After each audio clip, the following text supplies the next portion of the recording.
Good morning students. Last video class में हम Gulab Singh part complete किया है बच्चों। तो उससे संबंधित प्रश्नोत्तर हर एक नोट्स में आप लोगों को दिया हूं। तो आप सभी लोग क्लास वर्क में नोट्स लिखना चाहिए, ठीक है बच्चों। तो आज की इस वीडियो क्लास में उसी पार्ट से संबंधित कुछ ग्रामर पॉइंट्स है, भाषा ज्ञान।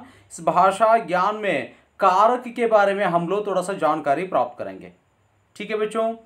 ओके मಕ್ಕಳೇ, ಹಿಂದಿನ ವಿಡಿಯೋ ತರಗತಿಯಲ್ಲಿ ನಾವು ಗುಲಾಬ್ ಸಿಂಹ ಪಾಠ ಕಂಪ್ಲೀಟ್ ಮಾಡಿದ್ದೀವಿ ಮತ್ತು ನಾನು ಆ ಪಾಠಕ್ಕೆ ಸಂಬಂಧಪಟ್ಟಿರುವಂತಹ ಪ್ರತಿಯೊಂದು ನೋಟ್ಸ್ಗಳನ್ನು ನಿಮಗೆ ಕೊಟ್ಟಿದ್ದೀನಿ। ಓಕೆ ರೈಟ್, ನೀವು ಪ್ರತಿಯೊಬ್ಬರು ನೀವು ಆ ನೋಟ್ಸ್ಗಳನ್ನು ಕ್ಲಾಸ್ ವರ್ಕಲ್ಲಿ ಬರೀಬೇಕು ಮತ್ತು ಇವತ್ತಿನ ತರಗತಿಯಲ್ಲಿ ಅದೇ ಪಾಠಕ್ಕೆ ಸಂಬಂಧಪಟ್ಟಿರುವಂತಹ ಕೆಲವೊಂದು ವ್ಯಾಕರಣದ ಅಂಶಗಳು, ಗ್ರಾಮರ್ ಪಾಯಿಂಟ್ಸ್ ಇವೆ ಮಕ್ಕಳೇ ಈ ಭಾಷಾ ಜ್ಞಾನದಲ್ಲಿ। कारक ಅಂದರೆ ನಾವು ಕನ್ನಡದಲ್ಲಿ ವಿಭಕ್ತಿ ಪ್ರತ್ಯಯಗಳು ಅಂತ ಹೇಳ್ತೀವಿ। ಸೊ ಈ कारक ಹಿಂದಿಯಲ್ಲಿ ಯಾವ ತರ ಇರುತ್ತೆ ಆ ಎಲ್ಲ ವಿಷಯಗಳ ಬಗ್ಗೆ ಇಂದಿನ ವಿಡಿಯೋ ತರಗತಿಯಲ್ಲಿ ನಾವು ಚರ್ಚೆ ಮಾಡೋಣ। ठीक है बच्चों, अब हम देखेंगे कारक क्या होता है, कारक किसे कहते हैं। देख लीजिए यहाँ पे कारक ಅಂದ್ರೆ ವಿಭಕ್ತಿ ಪ್ರತ್ಯಯ ಅಂತ। आपकी पाठ्य पुस्तक में से पेज नंबर 17, आपके हिंदी टेक्स्ट बुक में से पेज नंबर 17 में इस भाषा ज्ञान में जो पॉइंट्स दिया है उसी भाषा ज्ञान से संबंधित हम यहाँ पर डिस्कशन कर रहे हैं बच्चों। ठीक है, आपके पाठ्य पुस्तक में से पेज नंबर 17 पर जो पॉइंट्स है वही पॉइंट्स के आधार पर हम आज की वीडियो क्लास में डिस्कशन करेंगे। ठीक है बच्चों, तो कारक क्या होता है। कारक ಅಂದರೆ ನಾವು ಕನ್ನಡದಲ್ಲಿ ವಿಭಕ್ತಿ ಪ್ರತ್ಯಯ ಅಂತ ಹೇಳ್ತೀವಿ। ಓಕೆ, ನೀವೆಲ್ಲರೂ ಕನ್ನಡ ವ್ಯಾಕರಣದಲ್ಲಿ ಅಭ್ಯಾಸ ಮಾಡಿದಿರಿ। ಪ್ರಥಮ ಉ, ದ್ವಿತೀಯ ಅನ್ನು, ತೃತೀಯ ಇಂದ, ಚತುರ್ಥಿ ಇಗೆ ಕೆ ಅಕ್ಕೆ, ಪಂಚಮಿ ದಶೆಯಿಂದ, षष्ठी अ, सप्तमी अल्ली, संबोधना ये एरा। सो ये सब कारक है। तो वैसा ही तो हिंदी में इसको हम कहते हैं कारक। कारक का मतलब क्या है, इस शब्द का शाब्दिक अर्थ क्या है, इसका व्याख्या क्या है, आप लोग यहाँ पर देख लीजिए। संज्ञा या सर्वनाम के उस रूप को कारक कहते हैं जिससे उसका संबंध वाक्य के अन्य शब्दों विशेषतः क्रिया के साथ प्रकट होता है। वास्तव में कारक विभक्ति चिन्ह से युक्त संज्ञा या सर्वनाम होते हैं। तो देख लीजिए बच्चों, तो आप लोग जानते हैं एक वाक्य को हम 3 भाग में विभाजित कर सकते हैं। कैसे, कर्ता, कर्म और क्रिया। ನೋಡಿ ಮಕ್ಕಳೇ, ಒಂದು ವಾಕ್ಯವನ್ನ ನಾವು 3 ಭಾಗವಾಗಿ ಡಿವೈಡ್ ಮಾಡ್ತೀವಿ। ಅದು ಕನ್ನಡದಲ್ಲಿ ಆಗಲಿ, ಇಂಗ್ಲಿಷಲ್ಲಿ ಆಗಲಿ, ಹಿಂದಿಯಲ್ಲಿ ಆಗಲಿ। In English, subject, object, verb we can divide into 3 parts। The same way उसी तरह हिंदी इसको 3 भाग में हम विभाजित करते हैं। कैसे, कर्ता, कर्म और क्रिया। देखिए, तो संज्ञा और सर्वनाम यहाँ पर देख लीजिए। संज्ञा या सर्वनाम के उस रूप को कारक कहते हैं जिससे उसका संबंध वाक्य के अन्य शब्दों विशेषता क्रिया के साथ प्रकट होता है। जो संज्ञा या सर्वनाम यानी कर्ता संज्ञा भी हो सकता है, सर्वनाम भी हो सकता है। ये संज्ञा या सर्वनाम का संबंध डायरेक्ट उस वाक्य में क्रिया से संबंध जोड़ता है, इसको हम कहते हैं कारक। ठीक है, तो ये कारक विभक्ति चिन्ह से युक्त संज्ञा या सर्वनाम होते हैं। कारक का मतलब जो संज्ञा सर्वनाम ही होता है उसके लिए विभक्ति प्रत्यय लगते हैं।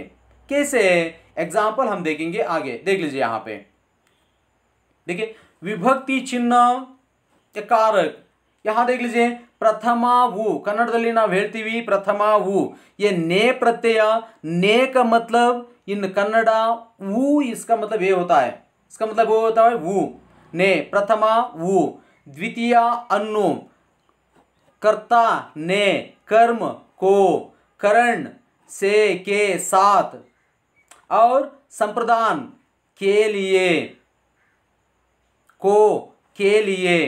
प्रथमा वु, द्वितीय अनु, तृतीಯ ಇಂದ, ಚತುರ್ಥಿ ಇಗೆ ಕೆ। ನಾವು ಕನ್ನಡದಲ್ಲಿ ಇದನ್ನ ಈ ರೀತಿಯಾಗಿ ಹೇಳ್ತೀವಿ।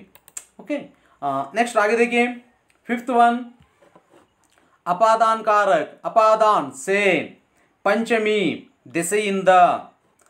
6th वन षष्ठी यानी संबंध कारक, ये 6th वन षष्ठी संबंध कारक का, के, की, ये बहुत ही इंपॉर्टेंट है। हिंदी ग्रामर में संबंध कारक लिखना यानी भाषा के शुद्धिकरण के लिए जो हम अपनी शुद्ध भाषा हिंदी बोलते हैं लिखते हैं, ये संबंध कारक के बारे में जानकारी रखना बहुत महत्वपूर्ण है, बहुत ही इंपॉर्टेंट है बच्चों।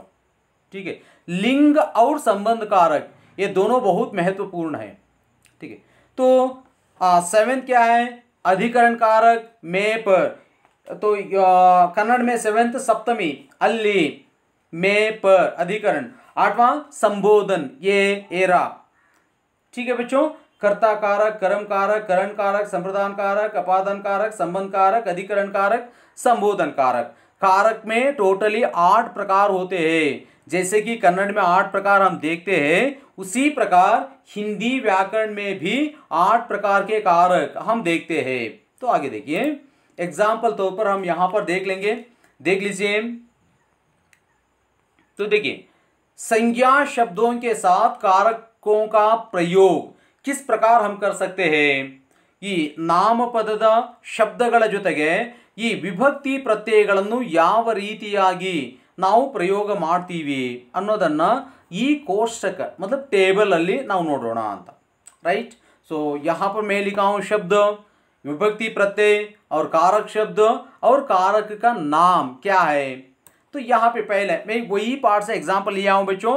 गुलाब सिंह ने, गुलाब सिंह ने कारक शब्द ऐसा बनता है, व्यक्ति प्रत्यय ने होता है और ये है कर्ता कारक, पहला जो फर्स्ट वन। सेकेंड वन क्या है, गुलाब सिंह को, गुलाब सिंह को एक कारक शब्द बनता है, कर्म कारक। गुलाब सिंह से, गुलाब सिंह से कारक शब्द बनता है, करण कारक। तो उसी प्रकार गुलाब सिंह को, गुलाब सिंह के लिए, गुलाब सिंह के लिए संप्रदान कारक होता है बच्चों।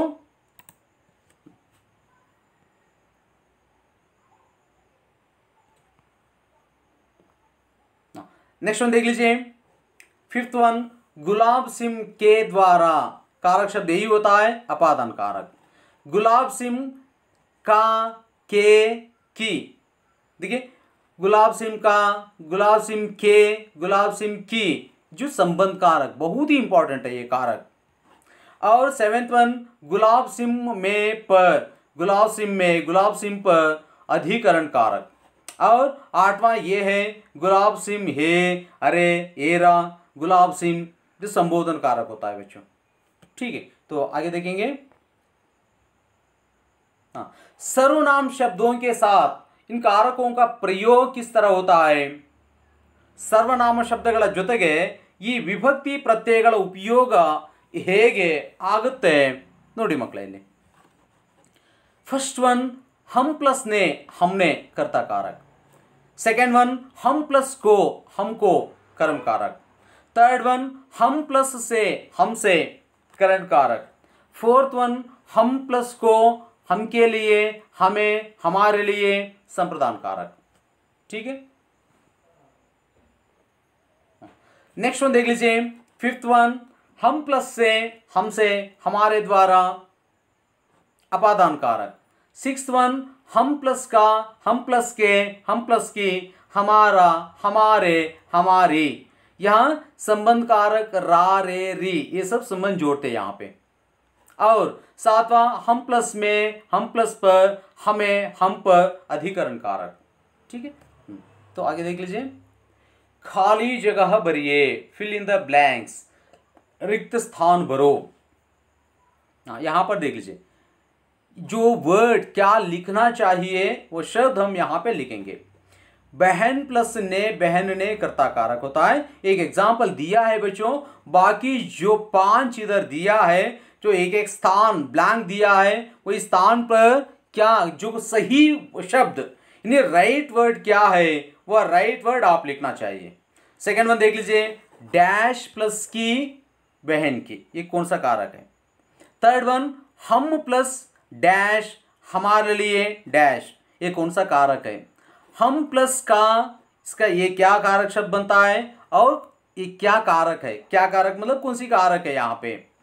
और पांचवा क्या है, डैश का प्लस तुम्हारा, एक कौन सी कारक है। और 6th वन तुम प्लस से, ये दोनों शब्द क्या होता है यहाँ पे, मैं आंसर आपको दिखाता हूं, तब तक आप सोचते रहिए। देखिए, बहन प्लस ने, बहन ने कर्ता कारक, बहन प्लस की, बहन की संबंध कारक, बहन सॉरी हम प्लस लिए, हमारे लिए संप्रदान कारक, हम प्लस का हमारा संबंध कारक, तुम प्लस का तुम्हारा संबंध कारक, तुम प्लस से तुमसे अपादान कारक।